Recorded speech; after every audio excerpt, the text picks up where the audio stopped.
Hello friends, welcome to my channel. I am Dr. Veena Sethi, Associate Professor in Chemistry, and my today's topic is hydroxylation of alkenes और alkynes.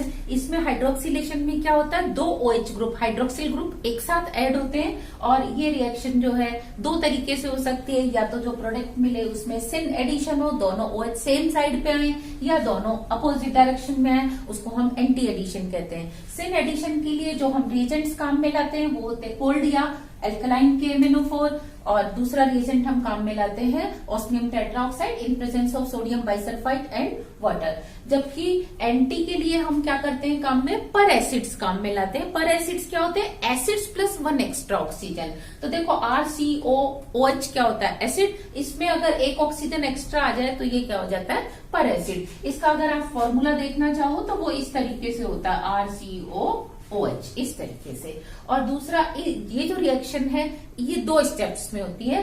First step में formation of epoxy होता है कि epoxy group या दो carbon से एक साथ ऑक्सीजन जुड़ता है, और दूसरे में क्लीवेज ऑफ इपॉक्सी होता है। तो इसमें हम क्या देखते हैं, फर्स्ट हम ये वाली रिएक्शंस पढ़ेंगे, इनका मैकेनिज्म, देन इसका, देन इसका। नेक्स्ट इसमें हम देखते हैं कि हमने एल्कीन ली, इररेस्पेक्टिव ऑफ कि इसके दोनों तरफ कौन से ग्रुप जुड़े हुए हैं। ये हाइड्रोजन भी हो सकते हैं, एल्काइल ग्रुप भी हो सकते हैं, फिनाइल ग्रुप भी हो सकते हैं, इथाइल, प्रोपाइल, टर्शरी ब्यूटाइल, कुछ भी हो सकता है। आप जब इसकी रिएक्शन कोल्ड KMnO4 या एल्कलाइन KMnO4 से कराते हो जो कि पिंक कलर का होता है, तो वो क्या करता है, दोनों वो ग्रुप्स ऐसे कैसे लगे रहते हैं, लेकिन जहां डबल बॉन्ड था डबल बॉन्ड ब्रेक होके दोनों पे एक एक OH ग्रुप आ जाता है और ये कलरलेस हो जाता है।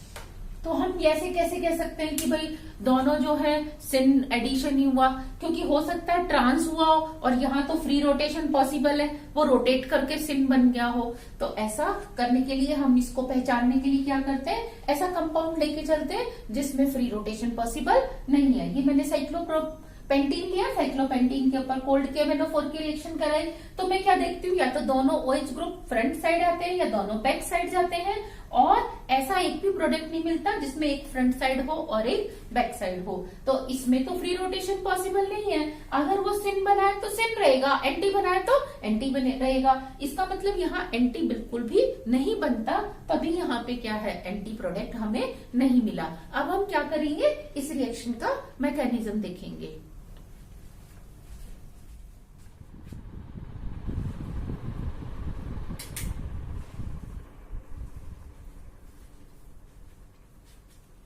परमैग्नेट रिएक्शन की जो मैकेनिज्म है उसमें हम क्या देखते हैं कि ये हमने डबल बॉन्ड वाला कंपाउंड लिया एल्कीन, और इसके ऊपर जब हमने KMnO4 की रिएक्शन कराई तो K प्लस हट गया, ये MnO4 नेगेटिव आयन है, तो ये एक साइक्लिक कंपाउंड बनता है।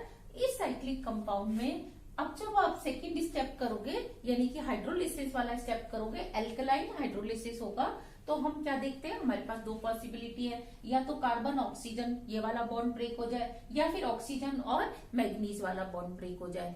अब दोनों में ही कोई सा भी बॉन्ड ब्रेक हो, सपोज नंबर 1 पॉसिबिलिटी होती है, तो क्या होगा, कार्बन के पास वाटर मॉलिक्यूल से OH आ जाएगा, और वाटर मॉलिक्यूल से हाइड्रोजन कहाँ आ जाएगा, O के पास, तो ये आपको बन जाएगा MnOH और ये बन जाएगा OH।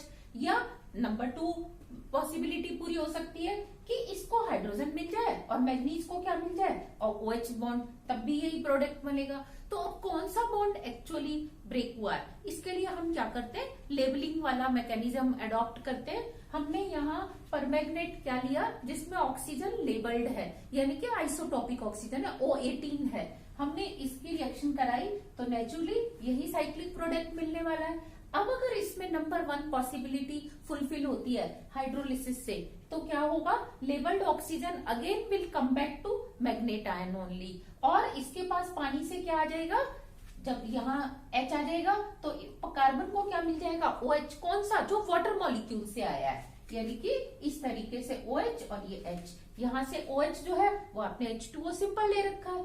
लेकिन अगर नंबर 2 पॉसिबिलिटी पूरी होती है तो क्या होने वाला है कि ये लेबल्ड ऑक्सीजन तो चला जाएगा कार्बन के पास, और मैग्नीज को कौन सा ऑक्सीजन मिल जाएगा, जो वाटर मॉलिक्यूल से आया है। तो हम क्या देखते हैं कि नंबर 2 पॉसिबिलिटी जो है वही फुलफिल होती है, यानी कि जो लेबल्ड ऑक्सीजन है पहले वो मैग्नेट आयन में थी, परमैग्नेट आयन में थी, और वो किस में पहुंच गई, अब कार्बन के पास पहुंच गई, इसमें ग्लाइकॉल में पहुंच गई, क्योंकि जो पास पास 2 कार्बन होते हैं इनको हम क्या कहते हैं, ग्लाइकॉल्स कहते हैं। अब ये इथाइलिन है तो इथाइलिन ग्लाइकॉल, प्रोपाइलिन होगा तो प्रोपाइलिन ग्लाइकॉल, इस तरीके से।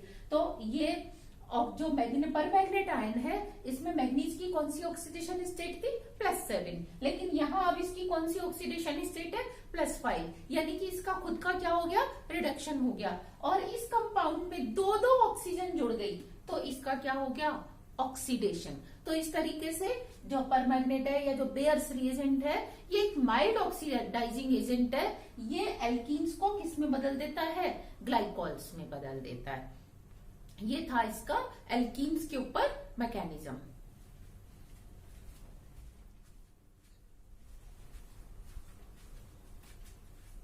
सेम वे में अगर हम एल्कीन लें और उसके चारों बॉन्ड्स पे R ग्रुप हो, H हो या फिनाइल हो या मिथाइल, इथाइल, प्रोपाइल कुछ भी हो, उसकी रिएक्शन हम किससे कराते हैं, osmium tetroxide plus sodium bisulphide और वाटर से, NaHSO3, सोडियम बाइसल्फाइड और वाटर से कराते हैं। तो हम क्या देखते हैं, पहले ये एक साइक्लिक ईस्टर प्रोडक्ट बनता है और हम इसमें क्या देखते हैं, ऑस्मियम ने दोनों कार्बन के साथ एक साथ ऑक्सीजन के थ्रू बॉन्ड बनाया हुआ है, और जब हम इसकी साइक्लिक प्रोडक्ट की रिएक्शन किससे कराते हैं, हम सोडियम बाइसल्फाइड और वाटर से कराते हैं। तो यहाँ हाइड्रोलिसिस का काम वाटर नहीं करता बल्कि कौन करता है, सोडियम बाइसल्फाइड करता है। अब यहाँ पे भी 2 पॉसिबिलिटी होती हैं कि या तो नंबर 1 पॉसिबिलिटी पूरी हो या नंबर 2। तो हम क्या देखते हैं, लाइक KMnO4, यहाँ पे भी ऑस्मियम टेट्राऑक्साइड के केस में भी नंबर 2 वाली जो पॉसिबिलिटी है वही पूरी होती है, क्योंकि हमने अगर लेबल्ड ऑस्मियम टेट्राऑक्साइड ले रखा है तो यहाँ पे ये लेबल्ड साइक्लिक प्रोडक्ट बनेगा, और जो लेबल्ड साइक्लिक प्रोडक्ट है वो ऑक्सीजन जो है किसके पास चली जाती है, ग्लाइकॉल के पास चली जाती है, और यहाँ पे कौन सी ऑक्सीजन आ जाती है, जो सोडियम बाइसल्फाइड के हाइड्रोलिसिस से आई है। इसमें होता क्या है कि ये जो HSO3- आयन है ये वाटर से रिएक्शन करके बना देता है H2SO3 प्लस OH-, वो OH किसको मिल जाता है, इसको मिल जाता है। तो इस तरीके से हम क्या देखते हैं, ऑस्मियम टेट्राऑक्साइड के केस में भी हमें सिन प्रोडक्ट मिलता है। अगर मैं साइक्लोपेंटीन लेके चलूं तो इसके हाइड्रोक्सिलेशन से मुझे ये सिन प्रोडक्ट मिलता है, जिसमें दोनों क्या होते हैं, OH ग्रुप या तो फ्रंट साइड पे होते हैं या दोनों बैक साइड पे होते हैं। लेकिन मुझे ऐसा प्रोडक्ट बिल्कुल भी नहीं मिलता जिसमें एक OH क्या है फ्रंट साइड पे और दूसरा OH क्या है बैक साइड पे। ये प्रोडक्ट नहीं मिलता, हमेशा ये या फिर ये प्रोडक्ट मिलता है जिसमें दोनों OH क्या है बैक साइड पे। तो इस तरीके से इन दोनों रिएक्शंस के मैकेनिज्म को हम सॉल्व करते हैं।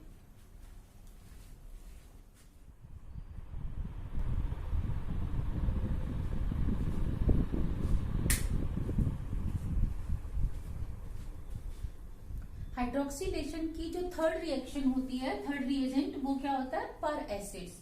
पर एसिड्स क्या होते हैं, RCOOH होते हैं। इसमें H+ अगर बाहर निकलता है तो ये एनायन बनता है, ये अनस्टेबल होता है, पर एल्केनोएट। और ये जो एसिड्स होते हैं एल्केनोइक एसिड्स, इसमें से अगर H+ बाहर निकले तो ये एल्केनोएट बनता है, ये स्टेबल होता है। वाई, क्योंकि इसमें माइनस इधर और इधर क्या कर सकता है, रेजोनेंस, जबकि इसमें ये माइनस इस ऑक्सीजन के साथ रेजोनेंस नहीं कर सकता, इसीलिए वो क्या होता है, अनस्टेबल होता है। अब हम इसके फर्स्ट स्टेप को देखते हैं। फर्स्ट स्टेप होता है इपॉक्सी फॉर्मेशन। इपॉक्सी फॉर्मेशन में क्या होता है कि ये आपने एल्कीन लिया, इन रेस्पेक्टिव की साइड में ग्रुप्स कौन से हैं। अब आपने इसकी जब रिएक्शन एल्केनोइक पर एसिड से कराई तो हम क्या देखते हैं, अगर ये ऑक्सीजन नंबर 1 है, ये ऑक्सीजन नंबर 2 है और इसको मैंने मान लिया ऑक्सीजन नंबर 3, तो क्योंकि ये ऑक्सीजन नंबर 3 कार्बोनाइल ग्रुप वाली है, ये इलेक्ट्रॉन्स को विड्रॉ करेगी, ये इधर से और ये इससे विड्रॉ करेगा। 3 जो है 2 से कार्बन से करेगी, कार्बन नंबर 2 से, 2 जो है नंबर 1 से। तो ये जो पाई बॉन्ड, ये हल्का सा पॉजिटिव चार्ज होगा, इसके ऊपर ये जो पाई बॉन्ड के इलेक्ट्रॉन्स हैं ये यहाँ पे अटैक करते हैं और क्या होता है, ये इससे जुड़ जाता है। और आपको इस तरीके का एक कंपाउंड मिलता है। अब इसमें वही बात है कि ये इससे विड्रॉ कर रहा है, ये इससे विड्रॉ कर रहा है, ये इससे, इधर से अगर H+ निकल जाए तो क्या होगा, ये O पे माइनस बचेगा, और यहां से क्योंकि ये इसको विड्रॉ कर रहा है, ये बॉन्ड ब्रेक होगा, तो ये O- क्या करेगा, इस कार्बन से बॉन्ड बना लेगा, क्योंकि अभी इस पे कौन सा चार्ज है, पॉजिटिव। तो ये आपको मिल जाता है एक इपॉक्सी ग्रुप, इररेस्पेक्टिव कि R ग्रुप कोई सा भी हो सकता है। और साथ में आपको मिलता है एल्केनोएट आयन, और ये इधर से H+ निकला, ये आपको एल्केनोइक एसिड बना देता है। अब ये जो इपॉक्सी बना, फॉर्मेशन ऑफ इपॉक्सी स्टेप जो था, इससे हमें रिजल्ट में क्या मिला, इपॉक्सी। इस इपॉक्सी के दो टाइप से क्या होते हैं, क्लीवेज पॉसिबल होते हैं, एसिडिक मीडियम में डिफरेंट वे से और बेसिक मीडियम में डिफरेंट वे से।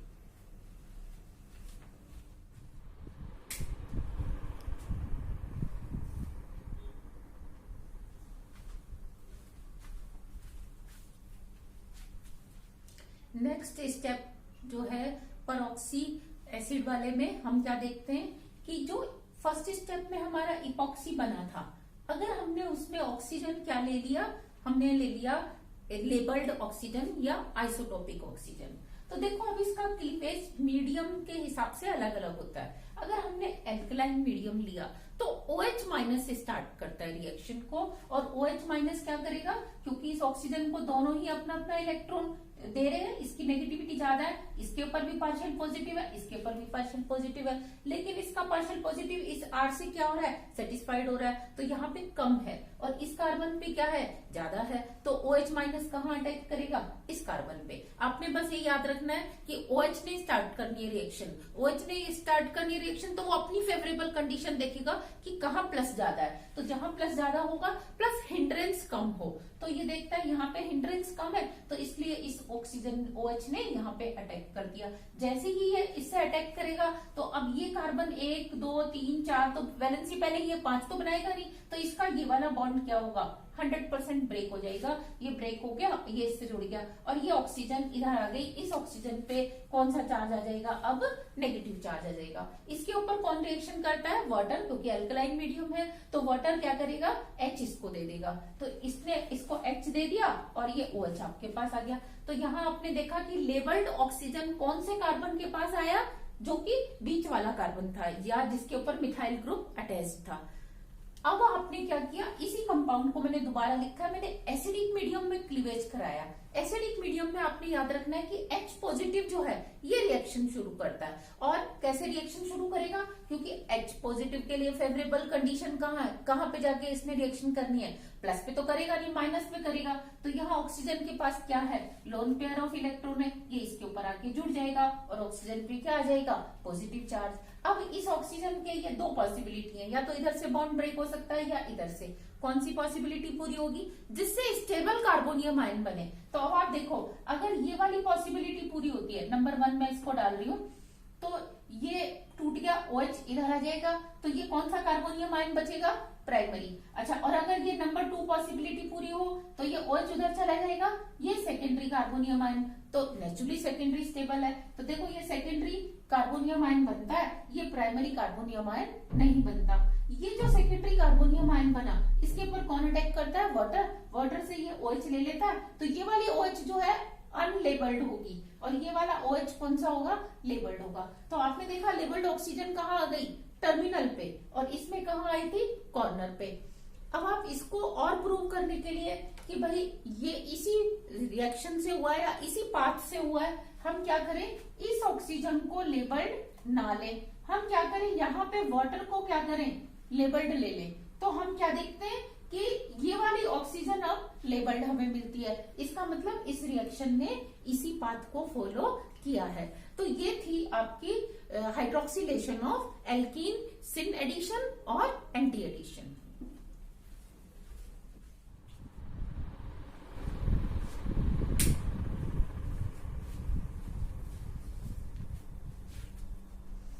इसी के कंटिन्यूशन में हम देखते हैं कि हमने अगर कोई एल्कीन ली और उसकी रिएक्शन हमने MCPBA मीन्स मेटा पे क्लोरो है पर बेंजोइक एसिड से रिएक्शन कराई, तो हमें क्या मिलता है, एंटी प्रोडक्ट मिलता है। और क्योंकि इसका फर्स्ट इपॉक्सी बना होगा और इपॉक्सी से हमें क्या मिलता है, एंटी डाई हाइड्रोक्सीलेटेड प्रोडक्ट मिलता है। अब अगर मैंने इस तरह का कंपाउंड लिया, ये साइक्लोहेक्सीन है और देखो दोनों पे क्या है, डबल बॉन्ड है।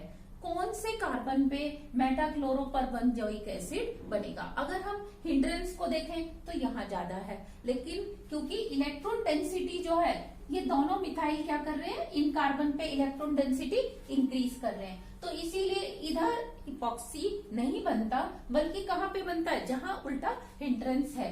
तो इट मीन्स जो रिएक्शन को प्रोसीड कराने के लिए जो फेवरिंग फैक्टर है वो क्या है, electron density of pi bond. ये पाई बॉन्ड जल्दी से अटैक करेगा इस वाली ऑक्सीजन के ऊपर।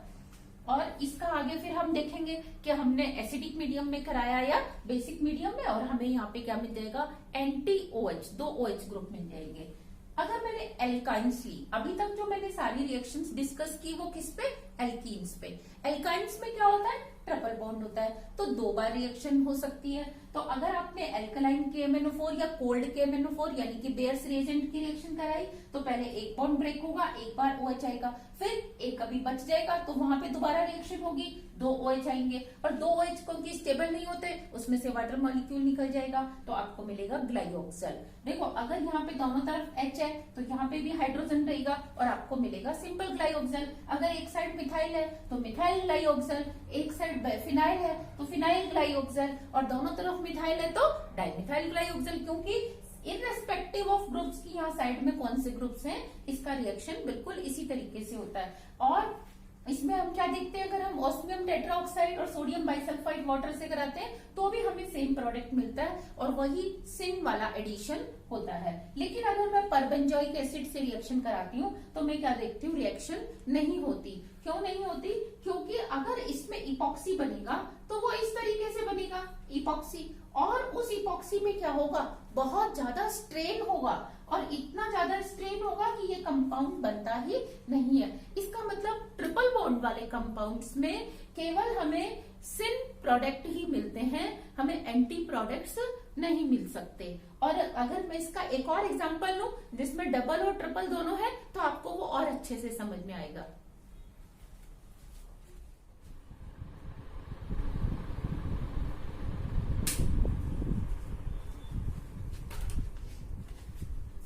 मैंने एक इंटरेस्टिंग एग्जांपल लिया है जिसमें एक डबल बॉन्ड है और एक ट्रिपल बॉन्ड है, दोनों ही अनसैचुरेटेड हैं, तो इनके ऊपर क्या होना चाहिए, इन दोनों की रिएक्शन होनी चाहिए। हम क्या देखते हैं, अगर हम इसके ऊपर एल्कलाइन KMnO4 या ऑस्मियम टेट्राऑक्साइड से सोडियम बाइसल्फाइड की प्रेजेंस में रिएक्शन कराते हैं तो इधर हमें डबल बॉन्ड के ऊपर सिन प्रोडक्ट मिलता है, और ट्रिपल बॉन्ड के ऊपर क्या होता है कि 2 बार रिएक्शन होती है, आपको ग्लाइऑक्सैलिक बॉन्ड मिलता है, यानी कि double bond O double bond O, 2 carbonyl group साथ साथ मिलते हैं, और उसका पिंक कलर नेचुरली डिस्चार्ज हो जाएगा। ऑस्मियम टेट्राऑक्साइड है तो भी रिएक्शन इसी तरीके से होगी। लेकिन अगर मैं इसके ऊपर मेटाक्लोरोपरबेंजोइक एसिड की रिएक्शन कराती हूँ और फिर इसका एसिडिक या बेसिक क्या कराऊं, मैं हाइड्रोलिसिस कराऊं इपॉक्सी का, तो मैं क्या देखती हूँ, केवल इस डबल बॉन्ड के ऊपर ही इपॉक्सी फॉर्मेशन होता है और आपको एंटी प्रोडक्ट मिलता है, और ट्रिपल बॉन्ड के ऊपर रिएक्शन नहीं होती। क्यों, क्योंकि यहाँ पे अगर इपॉक्सी बनेगा तो क्या होगा, स्ट्रेन आ जाएगा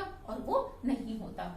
इसी तरीके से अगर मैंने ये साइक्लोपेंटीन ली, इसके ऊपर मैं अगर एल्कलाइन KMnO4 या ऑस्मियम टेट्राऑक्साइड से हाइड्रोक्सिलेशन करती हूँ तो I get both OH in front direction और इन बैक डायरेक्शन, लेकिन सिन होगा। और इसमें क्या देखती हूँ, मेटाक्लोरोपरबेंजोइक एसिड से मुझे एंटी प्रोडक्ट मिलता है। और कभी भी ऐसा नहीं हो सकता कि मैं ट्रिपल बॉन्ड लूं और उसके ऊपर मैं मेटाक्लोरोपरबेंजोइक एसिड की रिएक्शन कराऊं और मेरे को क्या मिल जाए, डबल बॉन्ड O मिल जाए। ऐसा नहीं हो सकता, क्योंकि ट्रिपल बॉन्ड्स का, अकेले ट्रिपल बॉन्ड्स का with the help of perbenzoic acid hydroxylation not possible. तो ये था हमारा हाइड्रोक्सिलेशन रिएक्शंस का मैकेनिज्म। अगर आपको ये वीडियोस पसंद आए, आपको समझ में आया, तो please subscribe my channel, like my channel and share with your friends. If you have any query you can drop your queries in my comment box. I will try to solve your queries also. Thank you.